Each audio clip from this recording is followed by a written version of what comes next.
Hello guys, welcome to our channel. మొన్న మన last వీడియోలో కారాకోరం రేంజ్ బాల్టోరా గ్లేషియర్ వరకు డిస్కస్ చేసుకున్నాం. ఇప్పుడు నెక్స్ట్ కరెంట్ అఫైర్స్ చేద్దాము.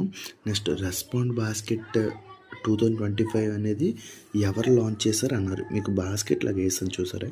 రెస్పాండ్ బాస్కెట్ అనేది 2025 అనేది ఎవరు లాంచ్ చేశారంటే మనకి ఇస్రో అనేది లాంచ్ చేసిందండి. దేనికనేసి అంటే రీసెర్చ్ ప్రపోజల్స్ అనేది ప్రోటోటైప్. ఇది ప్రోటోటైప్ అంటే ఇది ఒక ఫస్ట్ ఇనీషియల్ స్టేజ్, దీనికి ఇనీషియల్ స్టేజ్ అనమాట, అట్లా అంటారు.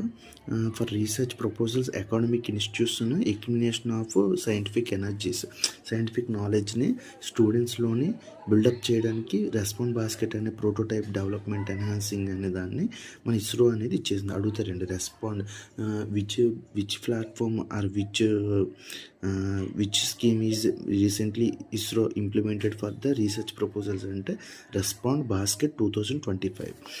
నెక్స్ట్ రాజ్యసభ కోసం ఇది కొంచెం పాలిటీ కూడా తీసుకొచ్చాను. ఎందుకనేసి అంటే ఇది ట్రెండింగ్లో ఉంది. ఎందుకంటే ఇప్పుడు రాజ్యసభ ఇక్కడ బీహార్లో ఎలక్షన్స్ జరిగాయి కదా, మొత్తం మన రాజ్యసభ టోటల్ సీట్స్ అన్ని నార్మల్గా అయితే ఇప్పుడు కట్టింది ఎవరు కట్టారు అనేసి అంటే భీమ్ అనే అతను, మనకి కర్ణాటకకు చెందిన అతను కట్టారు.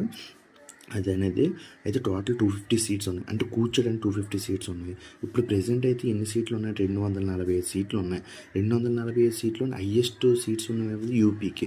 ఓకేనా, అది గుర్తుపెట్టుకోండి. నెక్స్ట్ 233 మంది నామినేషన్ అయ్యి, అంటే ఎలా నామినేట్ అవుతారు అనేసి అంటే ఎలక్షన్స్ ద్వారా 12 మెంబర్స్ అని ప్రెసిడెంట్ ఆఫ్ ఇండియా అనేవాళ్ళు నామినేట్ చేస్తారు. అంటే 1/3 ఆఫ్, అలాగే రాజ్యసభలోని 1/3 ఆఫ్ మెంబర్స్ అనేవాళ్ళు రిటైర్ అవుతుంటారు. దేనికి? ఎవ్రీ 2 ఇయర్స్కి. అంటే 2 బై అనేసి అంటే 2 ఇయర్స్కి 1/3 ఆఫ్ మెంబర్స్ ఇది అవుతారు. Rajya Sabha seats according to the article 79 Rajya Sabha కోసం చెప్తుంది. అలాగే ఇప్పుడు అయితే 250 సీట్లు టోటల్గా ఉన్నాయి. ఇప్పుడు 238 ఇవి ఉన్నాయి. ఇప్పుడు నార్మల్గా ఎలక్షన్ 12 అనేవి వాళ్ళు ప్రెసిడెంట్ ఆఫ్ ఇండియా ఇచ్చారు. 1854 హిస్టరీ కూడా ఒకటి తీసుకొచ్చాను. 1854లో ఏంటంటే బ్రిటిష్ వాళ్ళు ఏమని చేశారంటే ఎడ్యుకేషన్ సిస్టమ్, దీన్నే వుడ్స్ డిస్పాచ్ అని కూడా అంటారు. 1854 1854లో గుర్తుపెట్టుకోవాలనుకుంటే 5+4 9, 8+1 9 అంటే 9 ఉంటుందని గుర్తుపెట్టుకోవడానికి. బ్రిటిష్ ఎడ్యుకేషన్ సిస్టమ్ ఎవరు? British east India company.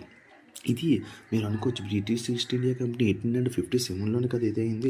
లేదండి, 1854లోనే పెట్టారు. పిఎం ఆఫీస్ న్యూ నేమ్ ఏమని పెట్టారంటే సేవా తీర్థ్ అనేసి ఒకటి పేరు మార్చారు. అలాగే చీఫ్ ఇన్ఫర్మేషన్ కమిషనర్ ఎవరంటే రాజ్ కుమార్ గోయల్ అనే వాళ్ళు రీసెంట్గా అపాయింట్ అయ్యారు. మన వీడియో కానీ నచ్చినట్టయితే లైక్ చేయండి, షేర్ చేయండి. లైక్ చేయండి.